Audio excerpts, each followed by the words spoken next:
तो दोस्तों मैंने आपको फंडामेंटल यूनिट्स क्या होती है इसके बारे में बता दिया, डेराइव्ड यूनिट क्या होती है इसके बारे में बता दिया। अब हम एक बार फर्दर सब डिवीज़न करेंगे यूनिट का। तो चलिए शुरू करते हैं। देखिए जो हमारी यूनिट होती हैं वो दो प्रकार की होती हैं।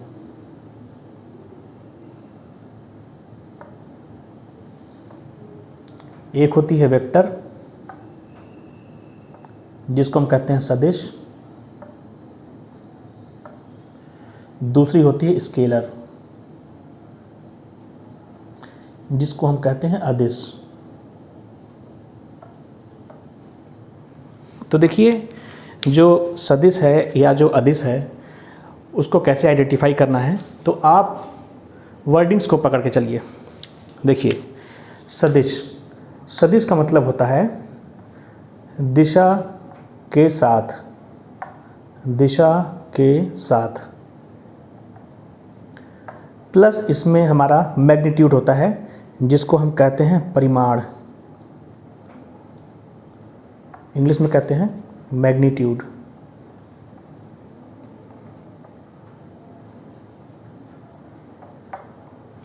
मैग्नीट्यूड।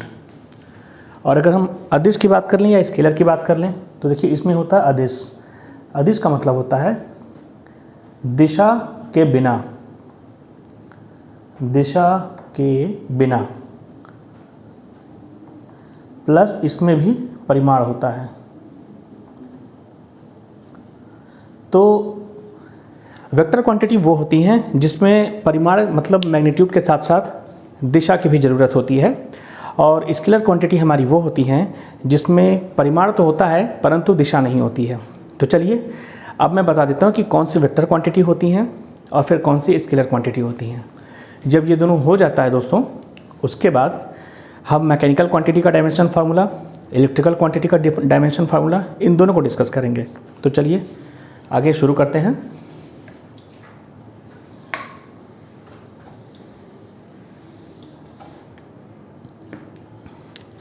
तो हम शुरू करते हैं वेक्टर क्वांटिटी।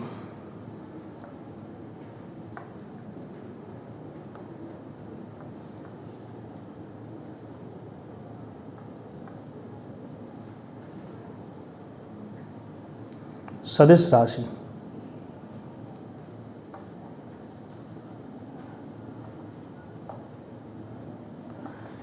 देखिए इसके अंतर्गत क्या क्या आती हैं।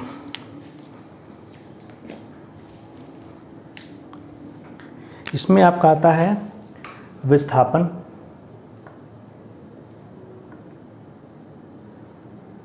जिसको हम कहते हैं डिस्प्लेसमेंट,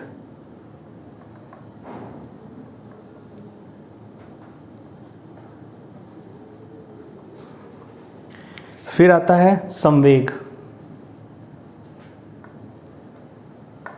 जिसको हम कहते हैं मोमेंटम,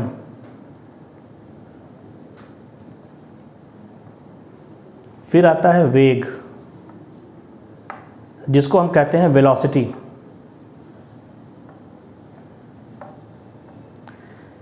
फिर बात करेंगे त्वरण की जिसको हम कहते हैं एक्सीलरेशन,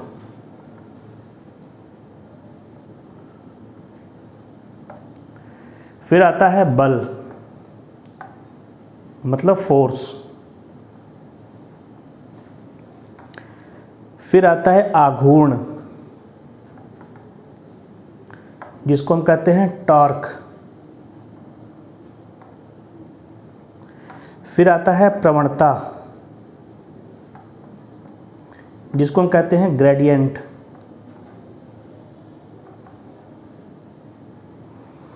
और एक आता है तीव्रता जिसको हम कहते हैं इंटेंसिटी।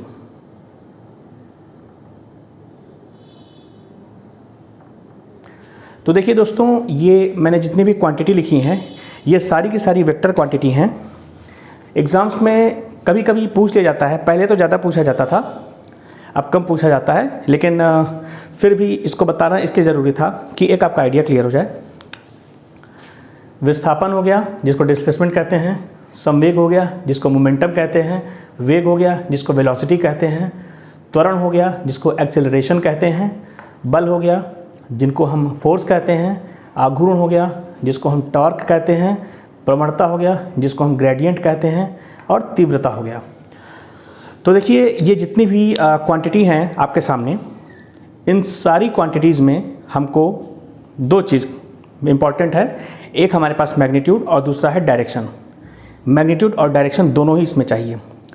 तो ये हमारी होती है वेक्टर क्वांटिटी। इसी तरीके से हमारी स्केलर क्वांटिटी है जिनके बारे में मैं आपको अभी बता देता हूँ। देखिए दोस्तों, ये एक मैं आपको रफ आइडिया दे रहा हूँ जिससे आपको कन्फ्यूज़न ना हो। अगर आपसे क्वेश्चन पूछा जाए कि निम्न में से या which of the following is not a scalar quantity या which of the following is not a vector quantity, तो अगर आपके सामने क्वेश्चंस आते हैं जनरली रेलवे में या ग्रुप डी में इस टाइप के क्वेश्चन पूछ दिए जाते हैं तो कभी कभी बच्चे कंफ्यूज हो जाते हैं। तो चलिए हम आपको स्केलर क्वांटिटी के बारे में बता देते हैं।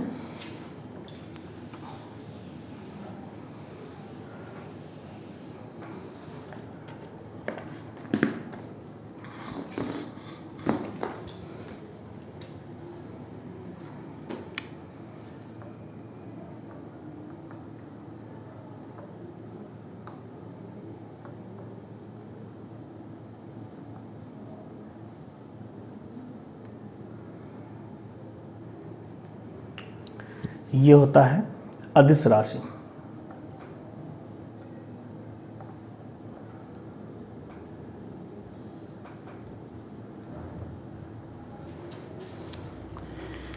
देखिए दोस्तों, इनके अंतर्गत क्या क्या आता है। ऊर्जा या ऊष्मा,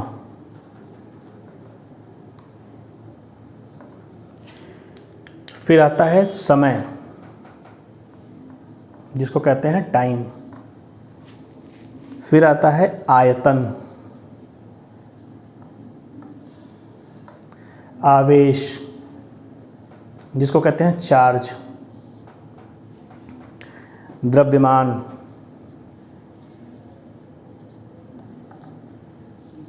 दूरी, कार्य, चाल, विद्युत धारा,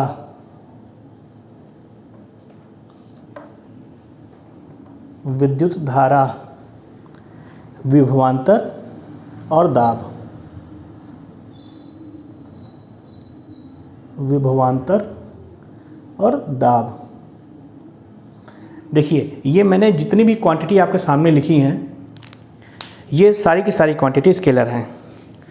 ऊर्जा या ऊष्मा, समय, आयतन, आवेश, द्रव्यमान, दूरी, कार्य, चाल, विद्युत धारा, विभवांतर और दाब। देखिए इसमें किसी भी प्रकार की दिशा की ज़रूरत नहीं होती है, दिशा की आवश्यकता नहीं होती है, इसमें सिर्फ मैग्नीट्यूड की आवश्यकता होती है। देखिए जो ऊर्जा होती है, ऊर्जा की कोई दिशा नहीं होती है। समय हुआ, आयतन हुआ, आवेश हुआ, अगर आप खुद कोरिलेट करेंगे या सोचेंगे तो आप खुद फाइंड आउट कर लेंगे कि इसमें दिशा की ज़रूरत नहीं है, सिर्फ परिमाण की ज़रूरत होती है। तो चलिए अब हम मैकेनिकल क्वांटिटी और इलेक्ट्रिकल क्वांटिटी के डायमेंशन फार्मूले की बात कर लेते हैं। तो देखिए दोस्तों, मैंने आपको बता दिया फंडामेंटल यूनिट्स क्या होती है, डेराइव्ड यूनिट्स क्या होती है।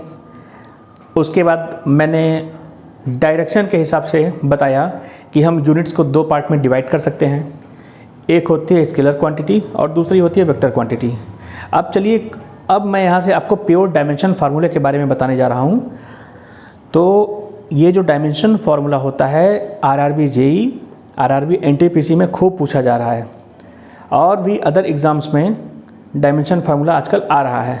तो चलिए जो ज़रूरी डायमेंशन फार्मूले हैं, जो इम्पॉर्टेंट हैं, उनके बारे में मैं आपको एक आउटलाइन देते चलता हूँ। तो सबसे पहले हम मैकेनिकल क्वांटिटी से स्टार्ट करते हैं।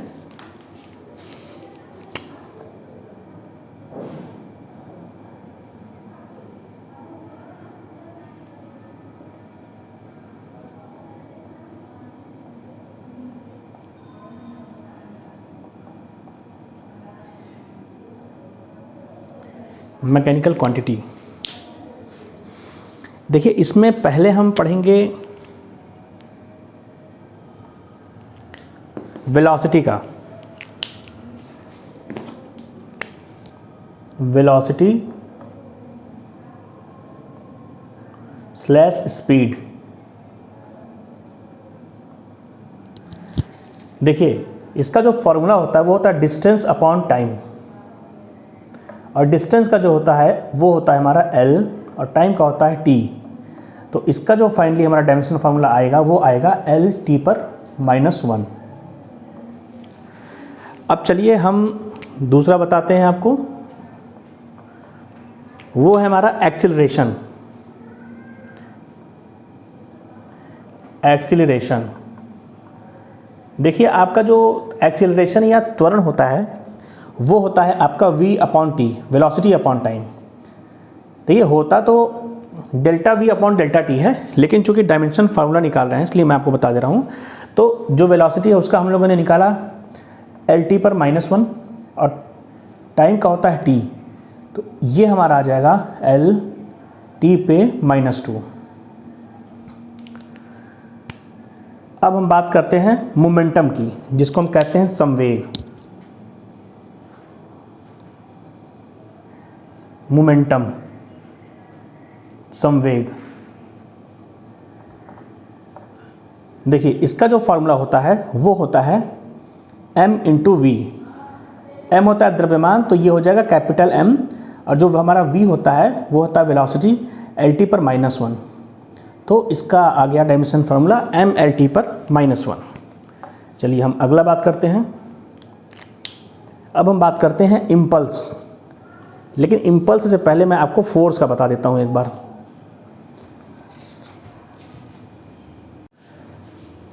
तो चलिए मैं आपको फोर्स का बताता हूं।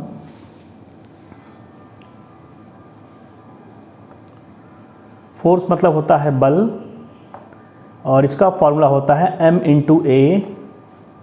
देखिए जो m है वो द्रव्यमान है, तो इसका हो जाएगा कैपिटल M, और एक्सेलरेशन का हो जाएगा L(t)(-2). तो इसका जो फॉर्मूला बनेगा वो बनेगा m(L(t)(-2). अब हम बात करेंगे इम्पल्स की। इम्पल्स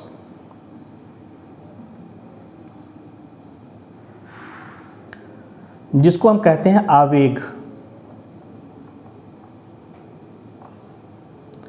इसका जो फॉर्मूला होता है वो होता है F(t). ठीक है दोस्तों, तो हमने फोर्स का भी निकाला m(L(t)(-2) इंटू t। देखिए आपका आ जाएगा m(L(t)(-1). ये हो गया इम्पल्स का डायमेंशन फार्मूला। तो जैसे जैसे मैं आपको डायमेंशन फार्मूला बताते जा रहा हूँ तो आपको एक आइडिया होते जा रहा होगा कि हम डायमेंशन फार्मूला कैसे निकाल सकते हैं। तो देखिए दोस्तों, जो मैं आपको डायमेंशन फार्मूला बता रहा हूँ ये सारे के सारे बेसिक हैं, और इन्हीं के बेसिस पे अगर हमारे पास कोई कॉम्प्लेक्स इक्वेशन आती है तो हम इस डायमेंशन फार्मूले की मदद से उस कॉम्प्लेक्स इक्वेशन का डायमेंशन फार्मूला बड़े ही आसानी से निकाल सकते हैं। चलिए अब हम अगला डायमेंशन फार्मूला देखते हैं।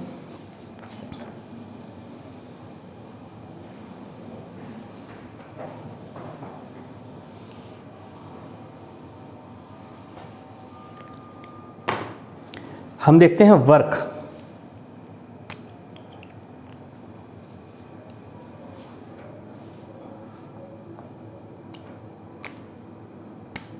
देखिए जो वर्क होता है मतलब कार्य, इसका जो फॉर्मूला होता है वो होता है F(d), मतलब बल गुणे बल की दिशा में विस्थापन। तो हमने बताया था फोर्स का अभी निकाला था m(L(t))(-2), और ये जो d है डिस्टेंस है इसका हो जाएगा L, और हमारा जो फाइनल डायमेंशन फार्मूला आ जाएगा वो आ जाएगा m(L(t))(-1). देखिए जो वर्क का होता है वही डायमेंशन फार्मूला हमारा एनर्जी का भी होगा, और वही सेम डायमेंशन फार्मूला हमारा हीट का भी होगा। ठीक है, तीनों का डायमेंशन फार्मूला सेम आता है।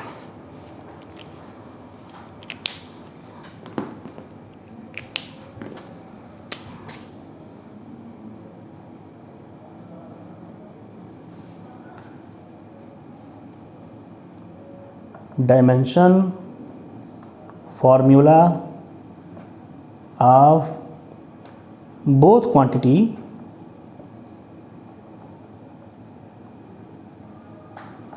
will be same like work। ठीक है, कहने का मतलब है कि एनर्जी और हीट का अगर हमसे पूछा जाए तो उसका भी MLT पर -1 होगा। चलिए अब हम अगला देखते हैं, पावर।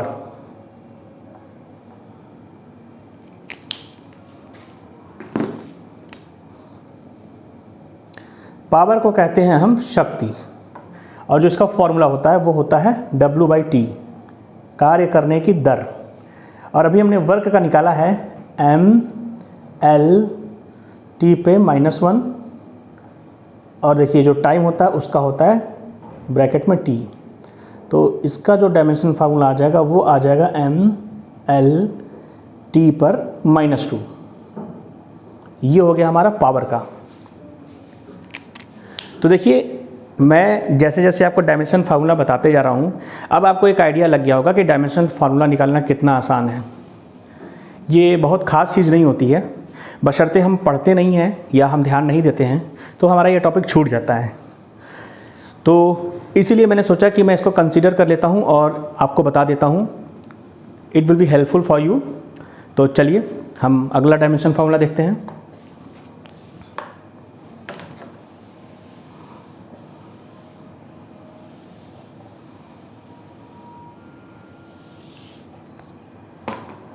अब हम डायमेंशन फार्मूला देखेंगे स्पेसिफिक हीट का।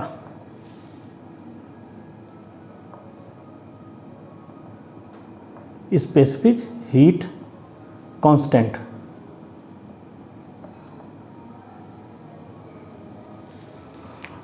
देखिए ये फॉर्मूला होता है आपका Q = mc∆T, और जो हमारी C होती है दोस्तों, ये होती है स्पेसिफिक हीट कांस्टेंट। ठीक है, तो अब देखिए यहाँ से हम C के वैल्यू निकालेंगे तो C = आ जाएगा Q/m∆T, और जो हमारी Q है, ये Q हमारी होती है हीट। और अभी मैंने बताया था कि जो हीट का डायमेंशन फार्मूला होगा वो वर्क के डायमेंशन फार्मूले के बराबर होगा, मतलब MLT पर -1। द्रव्यमान का आपको पता ही है कि हो जाएगा m, और ये जो है ∆T ये टेम्परेचर डिफरेंस है तो ये थीटा हो जाएगा। देखिए ये जो है बच्चों, ये हो जाएगा हमारा टेम्परेचर डिफरेंस है ये। तो अब हम यहाँ से डायमेंशन फार्मूला निकालेंगे तो आ जाएगा m0 L⁻⁻1 T⁻⁻1 और θ⁻⁻1। तो ये जो हमारा आएगा, ये आएगा हमारा स्पेसिफिक हीट कांस्टेंट का डायमेंशन फार्मूला। आजकल ज़्यादातर दोस्तों कांस्टेंट का ही फार्मूला पूछा जा रहा है, वो गैस कांस्टेंट हो, स्पेसिफिक हीट कांस्टेंट हो या प्लैंक्स कांस्टेंट हो। तो इसको आप बहुत ही ध्यान से पढ़िएगा। देखिए अगर हमारे डायमेंशन फार्मूले में कहीं m नहीं आता है या l नहीं आता है तो L⁻0 से हम उसको नोटिफाई कर देते हैं। तो चलिए इसके आगे मैं आपको बताता हूँ। लेटेंट हीट कांस्टेंट की डायमेंशन फार्मूला हम निकालते हैं। देखिए जो इसका फॉर्मूला होता है वो होता है Q = ml। अब देखिए इसमें जो Q है ये हमारी है लेटेंट हीट, ये हमारी है लेटेंट हीट, या कह लीजिए कि ये है गुप्त ऊष्मा। ये जो हमारा L है वो है लेटेंट हीट कांस्टेंट। तो अभी मैंने आपको बताया था कि जो वर्क का डायमेंशन फार्मूला होगा वही हीट का होगा। तो देखिए जो Q है उसका डायमेंशन फार्मूला हो जाएगा ML2 T पर -2 इक्वल टू, ये जो m है वो हमारा द्रव्यमान है, तो इसका डायमेंशन फार्मूला m हो जाएगा, और ये हमारा L निकालना है। तो देखिए दोस्तों, m से m कट जाएगा और जो L की वैल्यू आएगी वो आ जाएगी L2 T पे -2।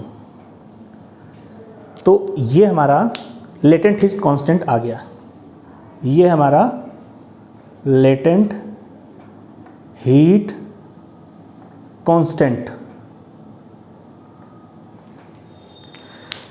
चलिए अब हम आगे चलते हैं। देखिए, आप धीरे धीरे समझते जाएंगे, आपको ये मैथ की तरह लगेगा कि आप हल्की फुल्की कैलकुलेशन कर रहे हैं, और धीरे धीरे आपका डायमेंशन फार्मूला तैयार हो जाएगा। फिर आपको किसी भी प्रकार का डायमेंशन फार्मूला दिया जाएगा, आप इजीली उसको फाइंड आउट कर सकते हैं। चलिए अब हम बात कर लेते हैं प्रेशर की।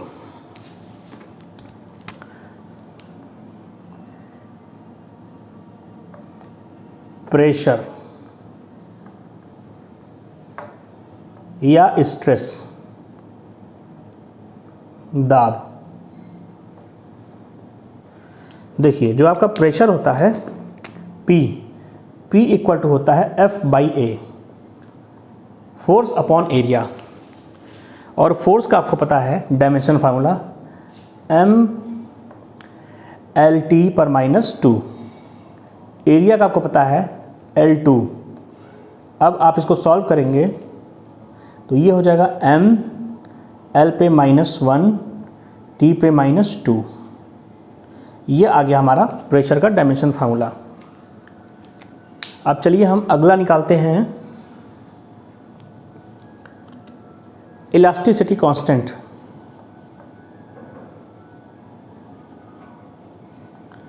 इलास्टिसिटी कांस्टेंट जिसको हम रिप्रेजेंट करते हैं E से, ठीक है। देखिए, जो इलास्टिसिटी कांस्टेंट होगा, जो हमारा बल्क मॉड्यूलस होगा, या जो हमारा यंग मॉड्यूलस होगा, यंग मॉड्यूलस होगा, या जो हमारा वॉल्यूम मॉड्यूलस होगा, वॉल्यूम मॉड्यूलस, इन सब का डायमेंशन फार्मूला सेम होगा। और वो क्या होगा? वो हो जाएगा दोस्तों mL पे -1 T पर -2, मतलब प्रेशर के फार्मूले के इक्वल हो जाएगा, ठीक है। देखिए, अगर आपको इसको निकालना है तो जो हम यंग मॉडुलस की बात कर लेते हैं, इसका जो फार्मूला आ जाता है वो आता है F/A L/L0। ये हमारा हो जाता है यंग मॉडुलस का फार्मूला, ठीक है। तो जो L/L0 है, L का भी हो जाएगा हमारा डायमेंशन फार्मूला L, और L0 का भी हमारा हो जाएगा L। तो ये आपस में कट जाएंगे, तो हमारे पास बचेगा क्या? हमारे पास सिर्फ बचेगा F/A, और F/A का डायमेंशन फार्मूला भी सेम होता है। तो इस तरीके से हम 4 क्वांटिटी का डायमेंशन फार्मूला एक साथ निकाल लिए। देखिए, मैं यहाँ पे नोटिफाई कर देता हूँ, dimension formula of all will be same, will be same, ठीक है दोस्तों। चलिए अब हम बात करते हैं डेंसिटी की। डेंसिटी का मतलब होता है घनत्व, और इसका जो फॉर्मूला होता है वो होता है द्रव्यमान बटे आयतन, मतलब m/v। और जो हमारा m होता है, इसका डायमेंशन फार्मूला होता है कैपिटल M, और वॉल्यूम का होता है L3। तो अब डेंसिटी का आ जाएगा mL पे -3। चलिए अब रिलेटिव डेंसिटी की बात कर लें। जब डेंसिटी की बात हो रही है तो रिलेटिव डेंसिटी जिसको हम कहते हैं सापेक्षिक घनत्व।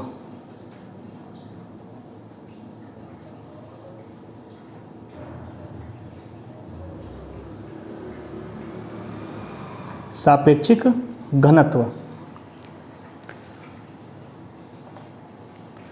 इसको हम क्या करते हैं कि जब घनत्व को हम पानी के रिस्पेक्ट में, वाटर के रिस्पेक्ट में निकालते हैं, वाटर के घनत्व के रिस्पेक्ट में निकालते हैं, तो उसको रिलेटिव डेंसिटी कहते हैं। तो इसका जो फॉर्मूला होता है वो होता है डेंसिटी ऑफ एनी सब्सटेंस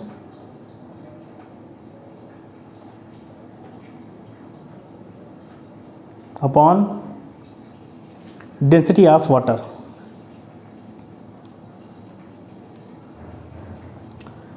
तो देखिए हम डेंसिटी की बात कर रहे हैं, तो क्या होगा कि डेंसिटी से डेंसिटी का जो हमारा डायमेंशन फार्मूला है वो आपस में कैंसिल आउट हो जाएगा और ये हो जाएगी यूनिट लेस, विमाहीन, मतलब इसका कोई डायमेंशन फार्मूला नहीं होगा। चलिए अब हम गैस कांस्टेंट की बात कर लेते हैं। Gas constant,